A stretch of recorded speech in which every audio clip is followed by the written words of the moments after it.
We're going to talk spoilers. And Alan, I guess you're going to have everything spoiled because you're on the show. Yeah. But we're at 1,400. Dude, that's awesome. Yeah. Yes, everyone, make sure you hit the like. Cover up And with Alan's Rumble, face. it's 1,420. Wow. You can make it you can make it a what do you call it? A ticker, so it scrolls underneath. Yeah. Let's make a ticker. Oh, okay. Yeah, so then at least you I'll have do that it right. there.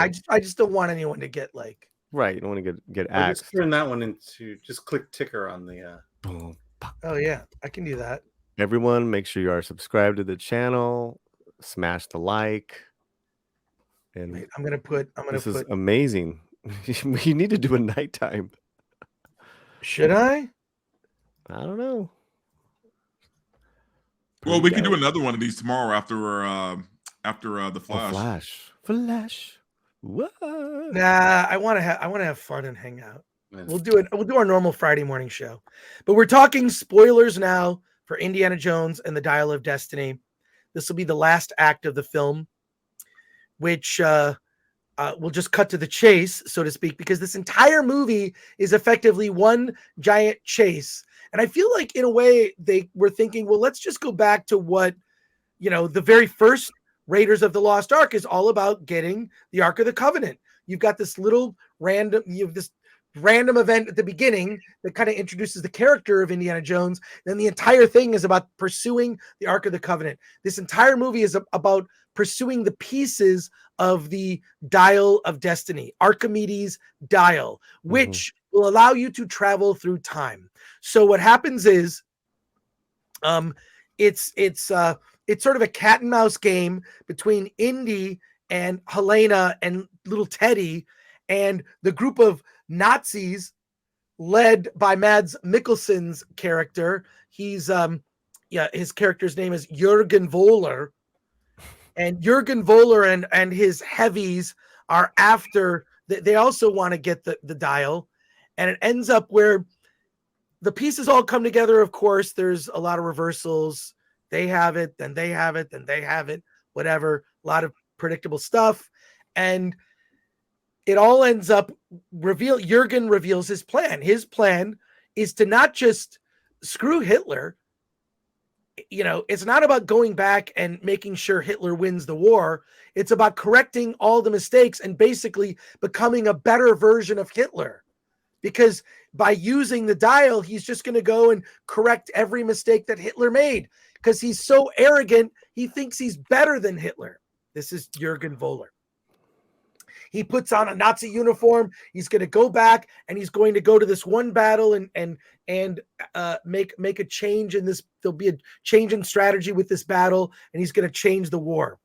As they end up, they're in a plane filled with some Nazis. They have weapons. They're going back. Indiana Jones is on the plane. Helena's on the plane, and they end up going back. There's a portal opens in the sky in this plane. And they're back in ancient Greece and Rome. There's a battle with Romans and Greeks. And it's like, wait, what? Basically, this portal that Archimedes created was a call for help from the future. It's a time machine which only takes you back to one particular place in time, which is during this pivotal battle. And he's looking for help from the future.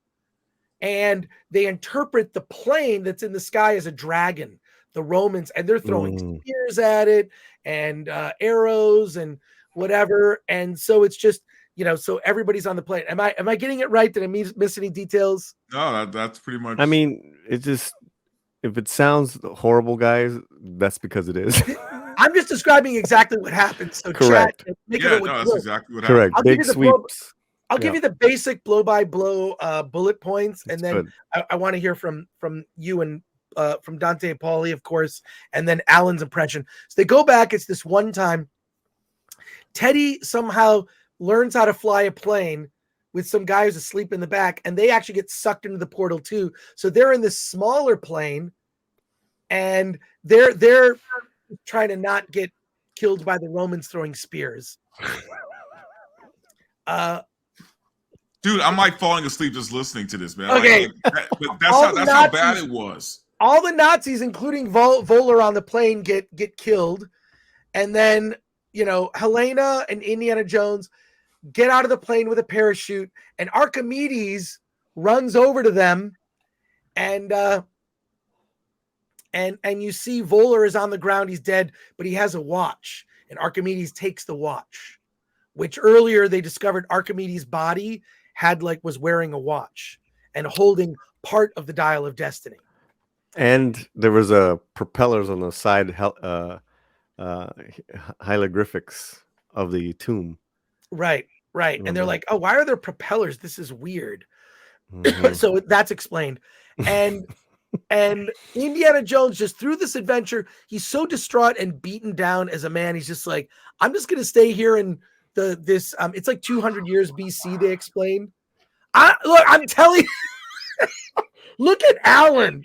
We're not making this up.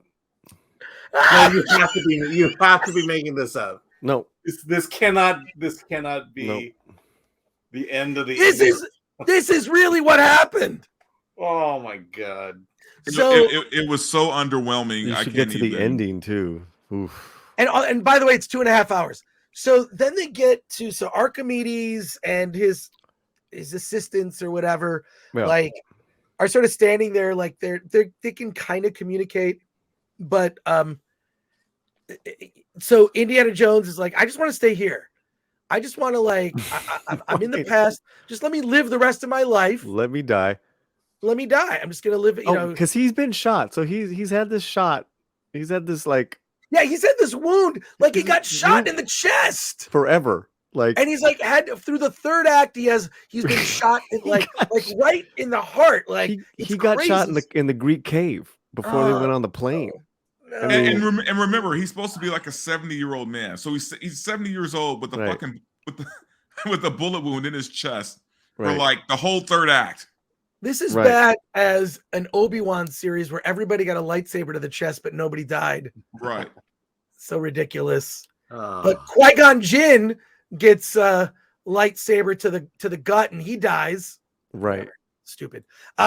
So let me guess. When Phoebe Waller-Bridge goes back into the present, he gives her the hat and the whip. No, just hang on a second. Okay. So then Phoebe Waller-Bridge looks at him like, no, you've got to come to the present, whatever. Phoebe Waller-Bridge punches him unconscious, and he wakes up in bed in his apartment in the present day. No explanation as to how they got she's back. naked next to him, right? Ooh. No. Wow. And you're like, okay, zero explanation as to how they got back. Zero explanation. I'm sure they went back in the plane, but he was unconscious the whole time. They went from Europe to there, and he's in a coma, but he's in. It doesn't make any sense. It doesn't make any sense at all. It doesn't make any sense. So she throws a mean hook and blackout, and then he wakes up kind of all, where we started off at the beginning, which is bedroom, and there's sounds of clocks ticking. Aren't we clever? Someone was asking in the chat earlier if Marion shows up. Marion does show up at the very end.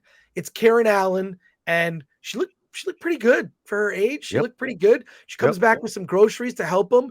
They do recreate that scene on the ship. Mm-hmm. First of all, let me go back to that. Karen Allen in the first Raiders of the Lost Ark.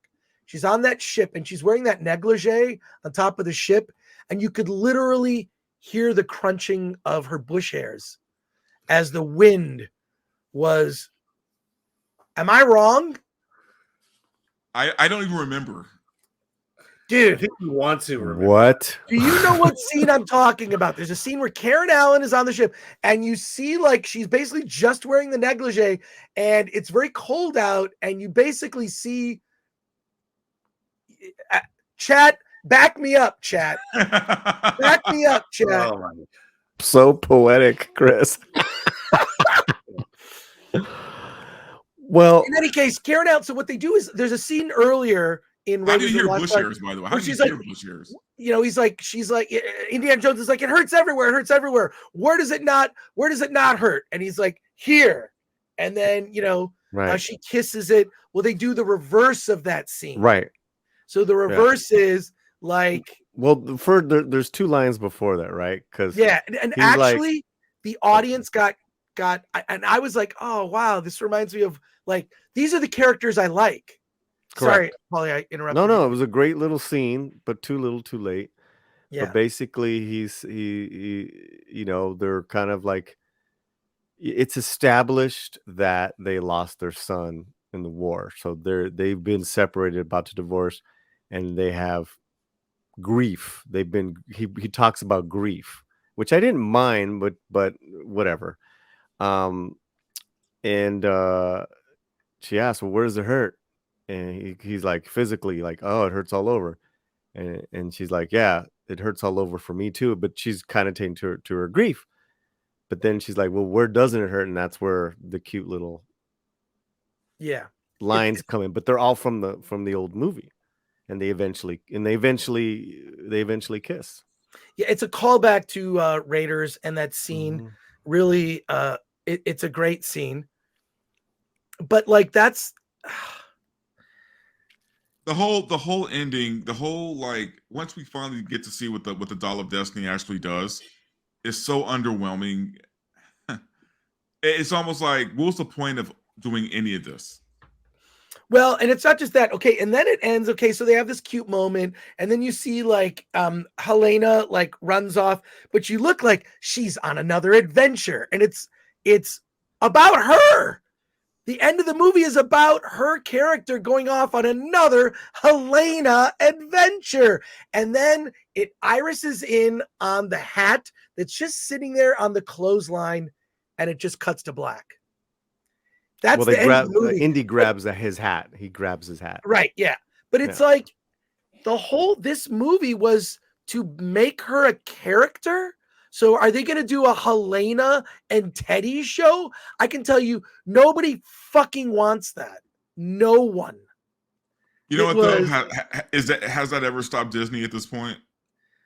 I mean, they know that they know no one wants this. They're going to do it anyway. Please sell Lucasfilm off right away to someone that gives it's too late. It would be like if I had an amazing car and I sold it to a friend, and then my friend drove it.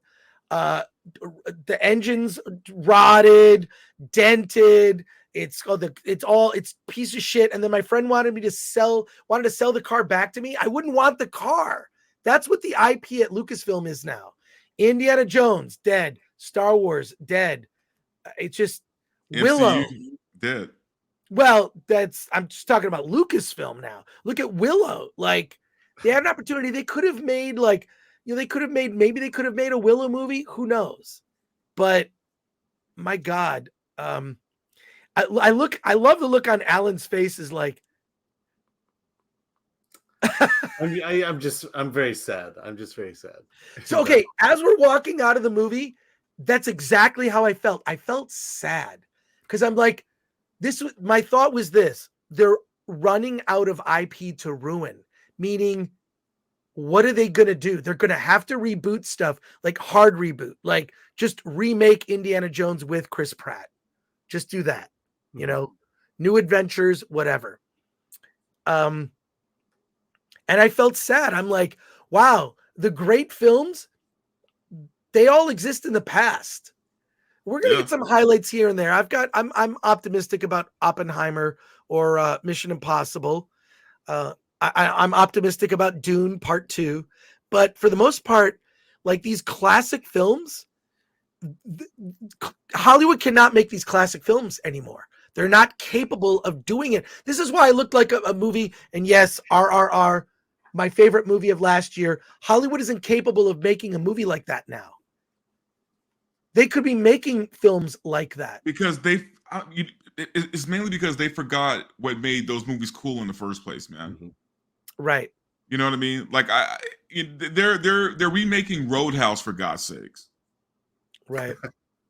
Well, let's go. Roadhouse. Patrick Swayze. They're remaking Roadhouse. Well, you know, look, once they get to Casablanca, it's over. It is absolutely over.